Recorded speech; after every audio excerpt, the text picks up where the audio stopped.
This episode of Ties That Help was brought to you by GoDaddy.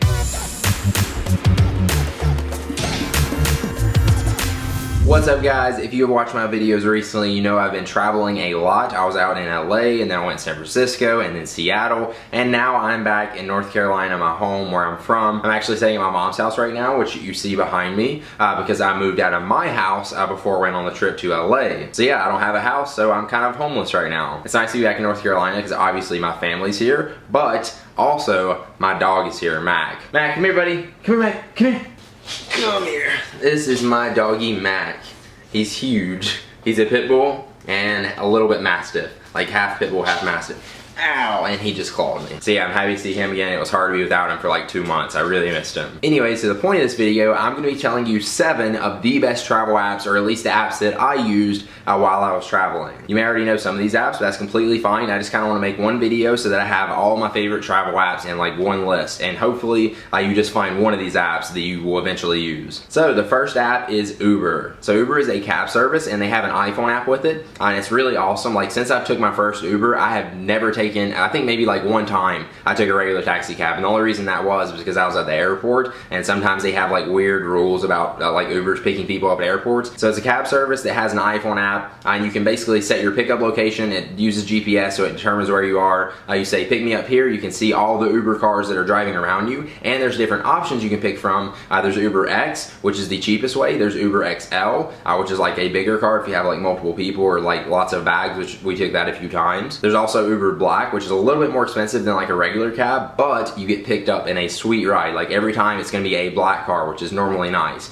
And there's also Uber SUV, which is pretty much the same thing, except you're gonna get picked up in an SUV. And at the same time, it's cheaper or the same price as like a regular cab. And it's so much more convenient. You can see that how long it's gonna take to get there, like what time. You can pull up and put your address in, and you get like a fair quote of how much the ride is gonna cost before you even go on it. I really love Uber. It's such an awesome service. I love their iPhone app and just how it works. It's just so convenient. Like I really don't know how we got around in like LA and stuff like that if we didn't have Uber. I'd had to like call a regular cab and be like, hey, pick me up here. I don't really know exactly where I'm at, but come find me. So next time you need a cab, if you've never used Uber, try it out. And you can actually get your first ride free, 30 bucks. It's not like an ad or anything like that, but if you want to use my promo code, I'll get also a $30 free ride when you try it out. Pretty much you just download the Uber app, put in my promo code, you get a $30 ride, I get a $30 ride, and as long as you don't go over that 30 bucks, it's completely free, which is pretty awesome. You don't even have to keep using the service. You can just get a one-time free $30 cab ride. So like go out and do something this weekend, use the cab ride. So if you do want to check out Uber, I'll put a link down below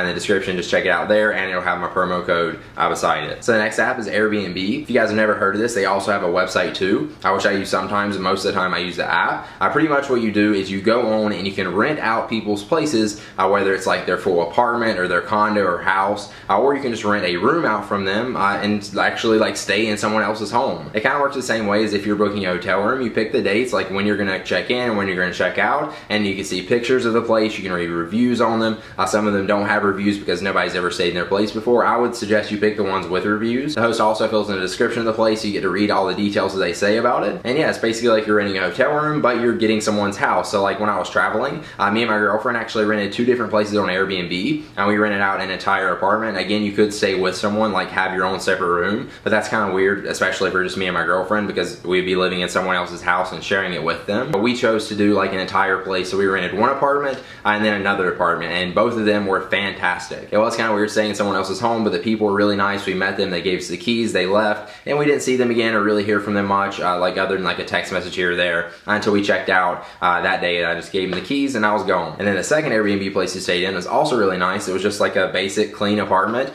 had a nice kitchen and everything like that, and it was enjoyable. We actually never even met the guy. We just like took the key from under the mat where he left it, and then we checked out, we put it right back under the mat for the next guest to come in. So he was pretty much like traveling away from his home and just renting it out to people on Airbnb. It also works the other way around. If you want to go and rent your place on Airbnb, you can put it up there, and like say you're traveling and you're going to the beach or whatever, for a few days you can rent out your Airbnb place for while you're going and make some extra cash. So next time you're traveling, if you're looking at hotels and stuff like that, give Airbnb a check and just take a look. You may see something on there you like for a cheaper price. So if you want to check it out, I'll put a link down below. So the next app I'm going to talk about is called Postmates, and pretty much what it is a delivery service for food. So how this works is you go on the app, you pick a restaurant or whatever else it is. It could be like a convenience store sometimes, I think. But you go in here and you say, I want this, this, and this for off the menu, and then a driver will go and order the food for you at whatever restaurant. Like say I want a Taco Bell right now, I could be like, all right, I want this from Taco Bell. A driver from Postmates will then accept my request, and he'll go to Taco Bell, order everything that I told him, and then he'll bring it to me. And basically I just pay for the cost of the food and then the cost of the delivery. I actually only used Postmates once in LA, and the reason I did was because they were doing a free promotion for ice cream, where you could actually get ice cream delivered to your door. The ice cream is free and the delivery was free. Like freaking free ice cream delivered to your door, and it was Häagen-Dazs. It was amazing. And they're always having like different deals and specials and stuff like that, where you can get like free delivery from a place if you get a certain item, or something's free from their place and you just pay for the delivery. I know you can get Postmates in at least LA. You may be able to do it like New York or other big cities and stuff like that. It's only in a few spots, but it is pretty useful. You wouldn't use it like every day, but if you're like at your house, you don't really have a ride or transportation around, or you just don't feel like leaving, you can order some food directly to your place, your hotel room, or whatever it is. So if you do try out Postmates and you want to, you can use my promo code right there.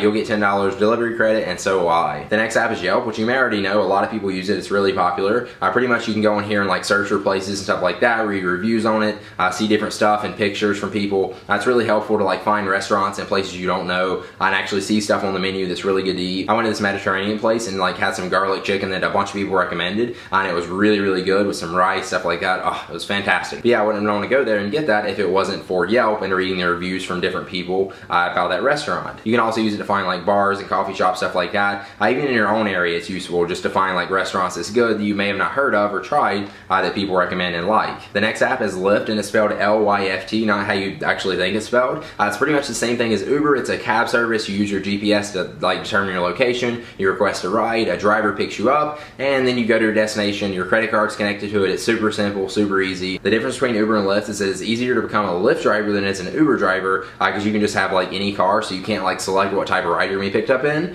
So the car could be kind of like crappy, or it could be really nice. It really just depends. So far using Lyft, I haven't had a bad experience. I've took a lot of rides, and it seems like every driver is pretty nice, and the cars are halfway decent, and yeah, it's pretty good. I forgot to mention it before, but with Uber and Lyft, you can actually rate your drivers after the ride.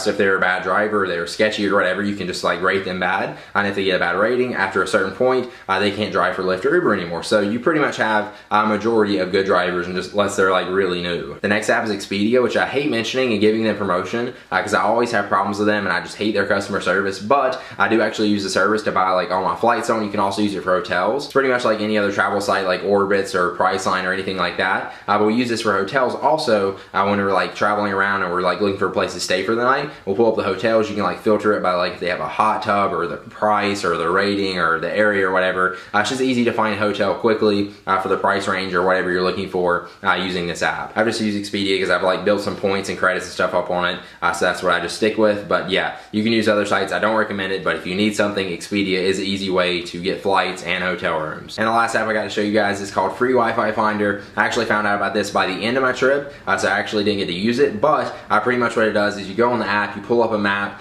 you can look at your current location or just like pick a certain area, and you can actually see all the Wi-Fi hotspots that are around you. So this is really helpful when you're traveling. Like for me, I was uploading vlogs and videos, stuff like that. I didn't have good Wi-Fi. It was crap Wi-Fi at most of the hotels I stayed in, or even the places sometimes. If I would have used that when I was traveling, I could have went on here. You tap a spot where you see a Wi-Fi, so that's where they got Wi-Fi at. It gives me the number. I can tap right there to get directions. I can add it to my favorites, and yeah, it's pretty much an easy way to find hotspots for Wi-Fi around your area. Definitely if you're traveling and you work online or you're on vacation or something and you need some good Wi-Fi, or just to find a Wi-Fi hotspot near you because you don't have it at the place you're staying, this app will come in handy. So there you go. There's some of my favorite apps I used while traveling. If you guys have any suggestions for me for apps that you use while you're traveling, let me know in the comments down below. Again, if you want to check out any of these apps, I'll have links down below in the description to all of them if you want to download them. So if you guys enjoyed this video and you want to see more from me, make sure you subscribe to my YouTube channel right there, and you'll be notified on your YouTube homepage when I post new videos. And yeah, that's about it. Thank you guys for watching. Now before we get out of here, let's take one last look at our sponsor for this video.